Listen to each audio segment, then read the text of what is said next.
नमस्कार दोस्तों, मैं हूं अतुल सिंह। दोस्तों, पिछले कुछ सालों में सुपरमार्केट सेल्स पर 100% natural, no added sugar, healthy, pure, real food, high protein और प्रिजर्वेटिव फ्री जैसे क्लेम्स आम बात बन गए थे।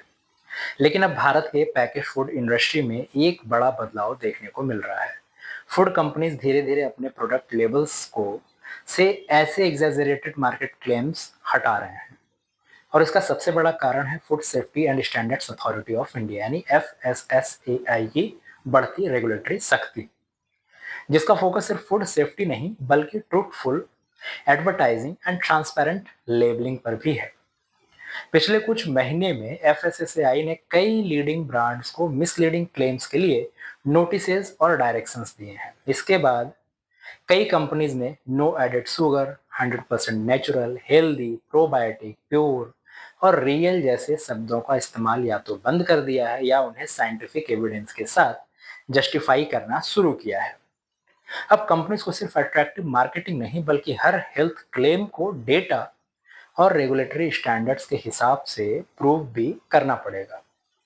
इस क्रैकडाउन का स्केल भी काफी बड़ा है। भारत का वेलनेस और हेल्थ फूड मार्केट $60 बिलियन से ज्यादा का हो चुका है और पैकेज फूड कंजम्पशन तेजी से बढ़ रही है। FSSAI ने 2024 में 163 फूड प्रोडक्ट्स का रिव्यू किया, जिसमें से 136 प्रोडक्ट्स कंप्लायंस इश्यूज की वजह से फ्लैग किए गए। सिर्फ पिछले कुछ सालों में रेगुलेटर ने अप टू 10 लाख तक के पेनाल्टीज का प्रोविजन भी मजबूत किया है, जिससे कंपनीज कंप्लायंस को पहले से काफी ज्यादा सीरियसली लेने लगी हैं। रेगुलेटरी इन्फोर्समेंट भी तेजी से बढ़ रहा है। FSSAI के फाइनेंशियल पेनाल्टीज 23 में 38.7 करोड़ से बढ़कर 25 में 419 करोड़ तक पहुंच गए। फूड सैंपल्स की टेस्टिंग और सर्विलियंस भी लगातार बढ़ रही है।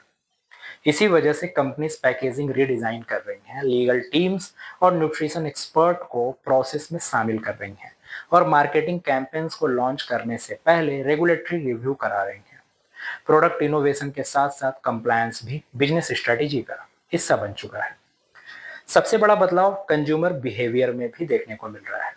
आज के कंज्यूमर सिर्फ अट्रैक्टिव स्लोगन्स पर भरोसा नहीं करते। Nutrition labels, ingredient list, added sugar, sodium, preservatives और प्रोटीन कंटेंट को ध्यान से पढ़ते हैं।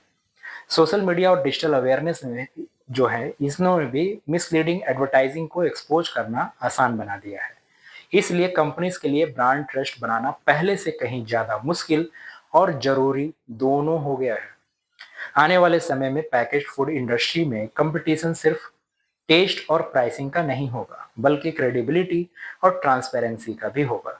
तो जो कंपनी साइंटिफिक एविडेंस को साथ जो है वो अपने क्लेम्स को सपोर्ट करेंगी और कंज्यूमर्स को क्लियर इंफॉर्मेशन देंगी, वही लॉन्ग टर्म ट्रस्ट बना पाएंगी।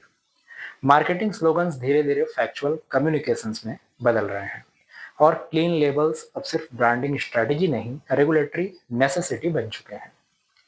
ये बदलाव सिर्फ कंपनीज के लिए नहीं बल्कि कंज्यूमर्स के लिए भी एक बड़ी जीत है। जब प्रोडक्ट लेबल्स जो हैं वो सच बोलते हैं, तब कंज्यूमर्स इन्फॉर्म्ड डिसीजंस ले पाते हैं, अनफेयर कंपटीशन कम होता है और पूरा फूड इकोसिस्टम ज़्यादा ट्रांसपेरेंट बनता है। फ्यूचर का सक्सेसफुल फूड ब्रांड वही होगा जो सिर्फ अच्छा प्रोडक्ट ही नहीं बनाएगा बल्कि उसके बारे में सिर्फ वही कहेगा जो साइंटिफिकली और लीगली प्रूफ किया जा सके।